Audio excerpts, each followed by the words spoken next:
उपाध्यक्ष जी धन्यवाद। आपने राज्यपाल अभिभाषण पर बोलने का समय दिया। उपाध्यक्ष जी, राज्यपाल अभिभाषण पर कहा गया कि किसानों की आय बढ़ाएगी, लेकिन मैं आपके माध्यम से सरकार को कहना चाहूंगा, ना तो किसानों की आय बढ़ी, अगर किसानों का कुछ बढ़ा तो कर्ज बढ़ा। आज आपको बताना चाहूंगा कि किसान का कर्ज दुगना हो गया। किसान का चाहे फर्टिलाइजर की बात हो, चाहे दवाइयों की बात हो, उन पर टैक्स लगा के किसान पर कर्जा बढ़ाने का काम अगर किसी ने किया तो बीजेपी की सरकार ने किया।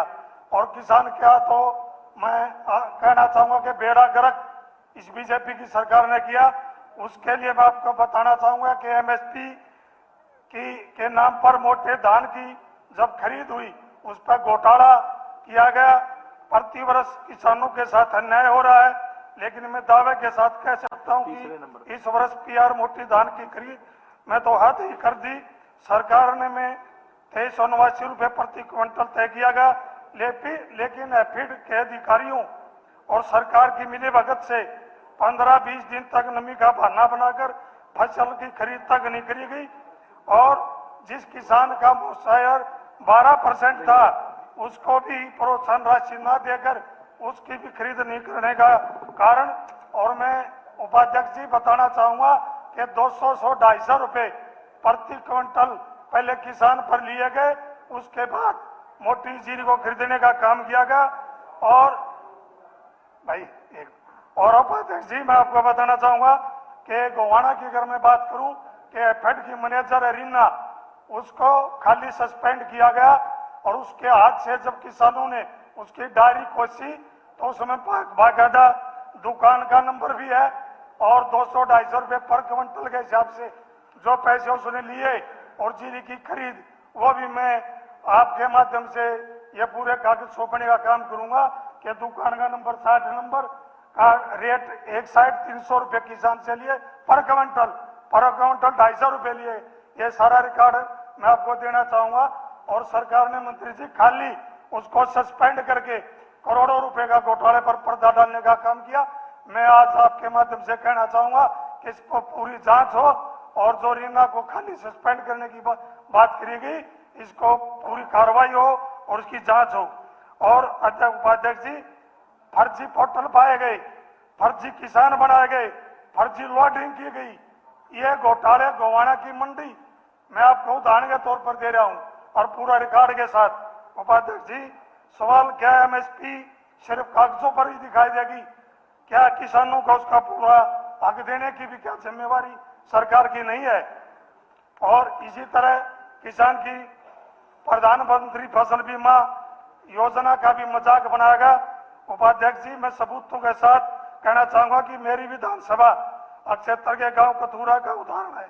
ले कृष्ण नामक के किसान ने अपने 3 भाइयों सहित 25 किलो का कपास की फसल का नुकसान पंजीकरण प्रधानमंत्री फसल बीमा योजना के तहत 26 अगस्त 2022 को कराया। 31 दिसंबर 2022 को सर्वे में 65 से 70% नुकसान पाया गया, लेकिन आज तक केवल एक भाई को 5 किले का मुआवजा दिया गया। यह किसानों के साथ भद्दा मजाक है। 4 किसान आज भी उस बीमा के नहीं दिया गया। और जिला सोनीपत ने वर्ष 2022 में खरीफ की फसल में लगभग 200 किसानों का बीमा किया गया।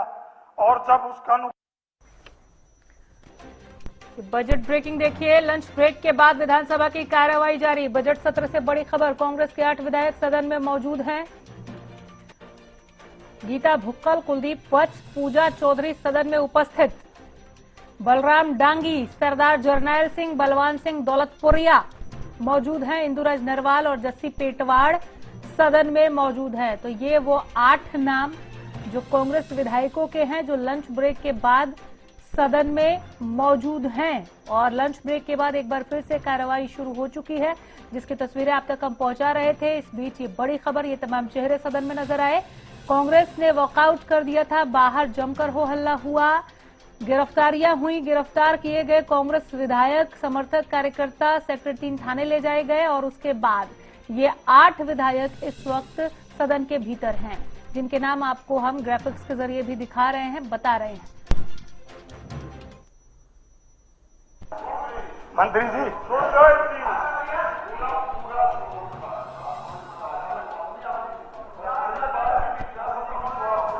मैं उपाध्यक्ष जी, बीजेपी सरकार का एक नारा है कि सबका साथ और बीजेपी का विकास, ये है बीजेपी का नारा। मैं बताना चाहूंगा सिंचाई में भी किसानों के साथ भेदभाव किया गया। 2-3 साल से नवनिर्माण बजट दिया गया और उपाध्यक्ष जी आज तक किसानों को जो खेत में पानी ले जाने के लिए जो पक्के खाड़ करने थे, आज तक 11 साल हो गए बीजेपी की सरकार ने एक भी किसान का खेत का पक्का नाला बनवाने का काम नहीं किया। मैं चाहूंगा कि किसान के जो खेत का पानी ले जाने के लिए खाड़ के पक्के पैसे देने चाहिए। और उपाध्यक्ष जी गजब हो गया कि मेरा पैतृक गांव रिनाड़ा है, 80 बुटाना ब्रांच, मेरे गांव से 2 नहर निकलती हैं, एक सुंदर ब्रांच और एक कन्नौर ब्रांच। मैं धन्यवाद करूंगा कि सुंदर ब्रांच कभी रुकती नहीं, जो बयानी को जाती है, और लेकिन कन्नौर जो ब्रांच है वो कभी पानी आता नहीं। ये भेदभाव है, ये भेदभाव है, ये भेदभाव है, ये भेदभाव नहीं होना चाहिए। क्या कन्नौर की ब्रांच पर आने वाले किसान इस हरियाणा प्रदेश के निवासी नहीं है? अगर मैं गांव की बात करूं, रिनाड़ा गांव के किसान, बनवासा गांव के किसान, कथूरा गांव के किसान, खेड़वाड़ी गांव के किसान, बहुअकबर तक के, कन्नौर तक के किसान इस कन्नौर ब्रांच पर आते हैं। लेकिन आज भी मौके की मैं बात करूं, 5 दिन से भिवानी ब्रांच में पानी है, कन्नौर ब्रांच में 1 बूंद पानी मंत्री जी आज भी नहीं है। फोटो भी है, आप तसल्ली कर लो और फोटो भेज देंगे। तो उपाध्यक्ष जी, ये किसानों के साथ भेदभाव ना किया जाए, सबको एक नजर से देखना चाहिए। उपाध्यक्ष जी, हद तो जब होगी कि हमारे कई दिन से सुन रहे हैं कि मैं हरियाणा प्रदेश के युवाओं को नौकरी दी, और सबसे बड़ा दंड हो रहा हमारे जो बीसी के लड़के उनके लिए पीटा गया। लेकिन सबसे बड़ी ठगी अगर किसी के साथ हुई, पूरे हरियाणा प्रदेश के युवाओं को नौकरी नहीं दी गई, और नौकरी दी गई तो बाहर के प्रांतों को दी, और उसमें भी सबसे ज्यादा ठगी अगर किसी के साथ की गई तो बीसी के युवाओं के साथ की गई। मैं पूरे उसके साथ बताना चाहूंगा कि मेरिट और पारदर्शिता की आड़ में हरियाणा को युवाओं को बाहर रखा गया। कुछ दिन पहले हरियाणा के माननीय मुख्यमंत्री नायब जी सैनी अमृतसर पंजाब में आयोजन ओबीसी कार्यकर्ता सम्मेलन में शामिल हुए, और वह पंजाब को नंबर 1 सूबा बनाने का नारा दिया। मुख्यमंत्री जी, दूसरे प्रदेश में ओबीसी वर्ग की चिंता तो आपने हो गई, लेकिन क्या आपके अपने ही हरियाणा के ओबीसी युवाओं को की आवाज सुनाई नहीं देती? हरियाणा प्रदेश के होनहार युवा आपकी सरकार के कथित युवा विरोधी नीतियों के खिलाफ 29 दिसंबर 2025 से धरने पर बैठे हैं। वे अपने हक और रोजगार के न्याय की मांग कर रहे हैं। हरियाणा का पीएचडी किया हुआ युवा आज केवल बेरोजगार नहीं, वह अपमानित भी है। अपमान करने वाला कोई और नहीं बल्कि खुद हरियाणा की सरकार है। मेरिट और पारदर्शिता का नाम लेकर, ये हमारा टाइम है जी उपाध्यक्ष जी, हमारी मर्जी 20 मिनट बोला, और पारदर्शिता नाम लेकर उनकी मेहनत, उनकी योग्यता, उनके भविष्य के सरेआम नकारा गया। क्लास 1 और 2 की भर्तियों को लागू किया गया। 35% का न्यूनतम क्राइटेरिया अब योग्यता मापने के पैमाना नहीं रहा, बल्कि योग्य उम्मीदवारों को बाहर करने का औजार बना चुके हैं। इसलिए पढ़ने वाले युवा हार कर धरना देने में मजबूर हो गए। हरियाणा के सरकारी कॉलेजों में 2024 असिस्टेंट प्रोफेसर की आवश्यकता की, जिसकी पूरा करने के लिए हरियाणा लोक सेवा आयोग HPSC में भर्ती की प्रक्रिया शुरू की गई, लेकिन कमीशन सिलेक्शन की बजाय रिजेक्शन कमीशन बनाकर रह गया। हजारों उम्मीदवार इस प्रक्रिया में शामिल हुए।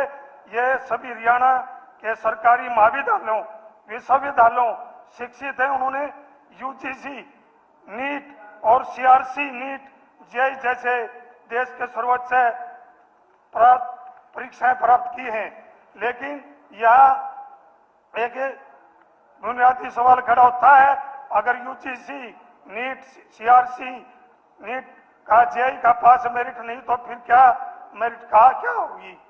अगर हरियाणा में विश्वविद्यालयों में पढ़े हुए उम्मीदवार हरियाणा के लिए अयोग्य है तो फिर योग्य कहाँ है? इनमें किसी गलती है, किसकी गलती है? शिक्षा नीति आपकी, पढ़ाने वाले आपके। हैरानी की बात तो यह है कि दिल्ली विश्वविद्यालय, जेएनयू और अन्य केंद्रीय विश्वविद्यालयों में चयन के लिए 35% जैसी कोई क्राइटेरिया नहीं, जो उपलब्ध योग्यता उम्मीदवारों में यह चयन किया जाता है, पद खाली नहीं छोड़े जाते। वैसे तो बहुत से विषयों में पद खाली छोड़े गए, लेकिन मैं आपको कुछ जिक्र करता हूं। अंग्रेजी के 613 पदों में से 478 पद खाली, पीजीटी कंप्यूटर साइंस के 1711 में से 1672 पद खाली, और पीजीटी पंजाबी 50 में से 39 पद खाली, और पीजीटी फिजिक्स एजुकेशन 226 में से 179 पद खाली। सवाल यह है कि उम्मीदवार कम है या योग्य थे? सवाल यह है कि योग्य उम्मीदवारों के होते हुए भी पद खाली क्यों छोड़े गए? जवाब में 35% का क्राइटेरिया, अगर सरकार को लगता है कि हमारे युवा काबिल हैं तो उनके द्वारा दी गई परीक्षा सबके सामने लाए, सब कुछ सामने आ जाएगा। एक तरफ मुख्यमंत्री जी पिछड़ा होने का दावा ठोकते हैं, दूसरी तरफ दलित और पिछड़ों को योग्य होने के बाद भी फेल किया जाता है। ऐसे हमारे हरियाणा प्रदेश में ओबीसी के 839, ओएससी के 692, डीएससी के 743 पद खाली छोड़े गए। मैं कहना चाहूंगा उपाध्यक्ष जी, 351 बच्चे ऐसे हैं जो आपकी सरकार ने जाति प्रमाण पत्र न होने का बहाना बनाकर ज्वाइनिंग नहीं कराई गई। उपाध्यक्ष जी, जब बच्चों द्वारा बनवाया गया इनकम टैक्स सर्टिफिकेट हर साल के लिए वैध होता था, तो एकदम भर्ती से पहले उस प्रमाण पत्र के नियम क्यों बदले गए? और बच्चों को जो बच्चा 6 लाख से कम आय के योग्य बैठता था तो 8 लाख वाले नियम में योग्यता क्यों नहीं मिली? ये मंत्री जी आपने ध्यान देना चाहिए, ऐसा नहीं होना चाहिए। जब आपकी सरकार बुढ़ापा पेंशन काटती है तो पीपी का परिवार पहचान पत्र की मदद लेते हैं, और जब युवा की नौकरी की बात आती है तो जब आप पीपी को मानते हैं, ऐसा नहीं होना चाहिए। मंत्री जी, क्या यह केवल प्रशासनिक चूक है या हरियाणा प्रदेश के युवाओं के विशेष दलित और पिछड़े वर्गों के खिलाफ चल रही किसी गहरी साजिश के संकेत हैं? ओबीसी, ओएससी, डीएससी को नौकरी नहीं दे रहे, सामान्य वर्ग के भी सैकड़ों पद खाली छोड़े गए और उनको उनमें लगाए गए।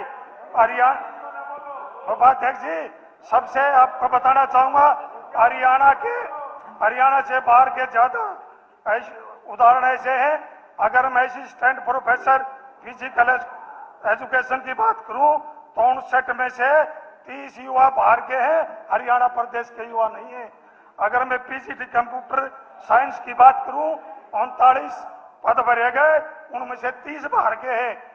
यह इस हरियाणा प्रदेश की एक सकारात्मक सोच दिखाई दे रही है। और अंग्रेजी में भी मैं आपको बताना चाहूंगा कि 145 में से 100 युवा हरियाणा से बाहर के हैं। ऐसा क्यों उपाध्यक्ष जी? हरियाणा प्रदेश के युवाओं के साथ ऐसा अन्याय, ऐसा धोखा ये बीजेपी की सरकार की है। आज हरियाणा का युवा नौकरी नहीं न्याय मांग रहा है, और आश्वासन ही नहीं समाधान चाहता है, और यह सवाल पूछ रहा है, जब पद है, उम्मीदवार है और योग्यता है तो फिर चयन क्यों नहीं? ये हरियाणा प्रदेश के युवा मांग रहे। और मैं आपको बताना चाहूंगा, अगर कुछ डाटा देना चाहूंगा उपाध्यक्ष जी, लगातार खाली पद, अगर पीजीटी पंजाबी की मैं बात करूं तो 50 पद है, 50 पदों में से 39 पद खाली है। पीजीटी संस्कृत में 69 पद है, 43 पद खाली है। पीजीटी मैथ 414 है तो 69 पद खाली है। पीजीटी फिजिक्स 410 पद है तो 300 पद खाली है। अगर मैं बात करूं पीजीटी की 116 में से 17 पद खाली है। अगर पीजीटी राजनीतिक उसकी बात करूं 283 से 91 पद खाली है। उपाध्यक्ष जी, मैं आपके माध्यम से मंत्री जी पे बैठे मुख्यमंत्री जी अगर कहीं सुन रहे हो तो मैं आपके माध्यम से सरकार से कहना चाहूंगा कि हरियाणा के प्रदेश के युवाओं के साथ अगर आप ऐसा न्याय करोगे तो आज तो आपने हमें रोका हरियाणा के अपने घरों में। अगर हमने इन युवाओं के भविष्य के लिए अगर इस विधानसभा के भी ताला लगाना पड़ा तो हम विधानसभा के भी ताला लगाने से पीछे नहीं रहेंगे। हम ताला लगाएंगे, हम युवाओं की लड़ाई लड़ेंगे। उपाध्यक्ष जी हम करेंगे और ये लड़ेंगे। उपाध्यक्ष जी ये सच्चाई है, शब्दावली नहीं है। ताला लगाने से पीछे नहीं रहेंगे। हम ताला लगाएंगे, हम युवाओं की लड़ाई लड़ेंगे। उपाध्यक्ष जी हम करेंगे और ये लड़ेंगे। उपाध्यक्ष जी ये सच्चाई है, शब्दावली नहीं है। स्पीकर सर, ये सच्चाई है। ये क्या शब्दावली है विधानसभा का ताला? मंत्री जी ये सच्चाई है। अगर आप हरियाणा के युवाओं ये क्या से शब्दावली है? बाहर को नौकरी दोगे, आप ये शब्दावली है क्या? मैं फिर कह रहा हूँ, मैं फिर कह रहा हूँ मंत्री जी, ये क्या अगर आप शब्दावली ऐसा है? न्याय करोगे तो हम इस विधानसभा विधानसभा का ताला को भी ताला लगाने का काम करेंगे। जो मन में आता है वो बोल देते हो आप लोग। आखिर क्यों नहीं बोलेंगे? हम लड़ाई लड़ेंगे, युवाओं की लड़ाई लड़ेंगे। उपाध्यक्ष जी हम ये जल्दी नहीं करेंगे करेंगे। बार जब धन्यवाद। सही मैं अध्यक्ष महोदय,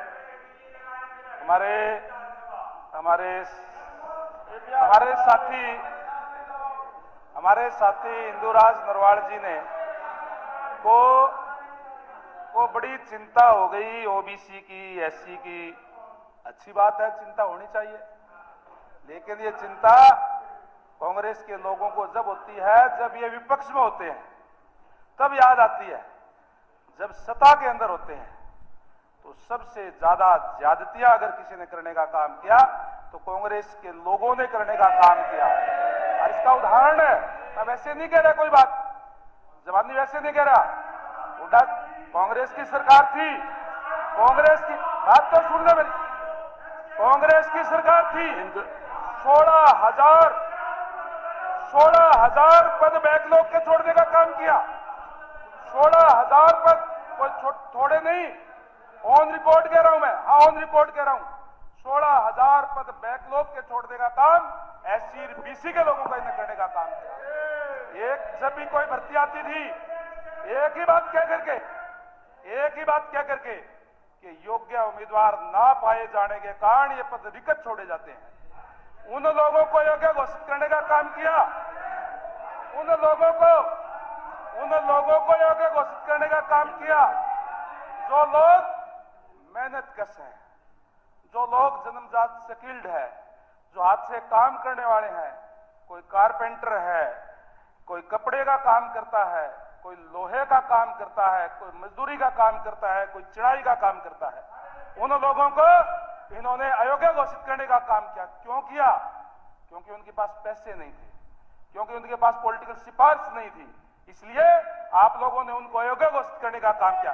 और यही कारण है कि आज उन्हीं लोगों ने इनको लगातार तीसरी बार सत्ता से बाहर करने का काम किया है। और आज ये खड़े होकर के चिंता कर रहे हैं एससी की, ओबीसी की।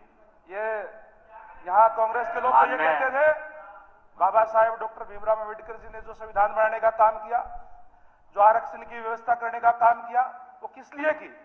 इसलिए की कि वंचित वर्ग जो है, जो पीछे रह गए हैं, उनका भी उनको हक मिल सके।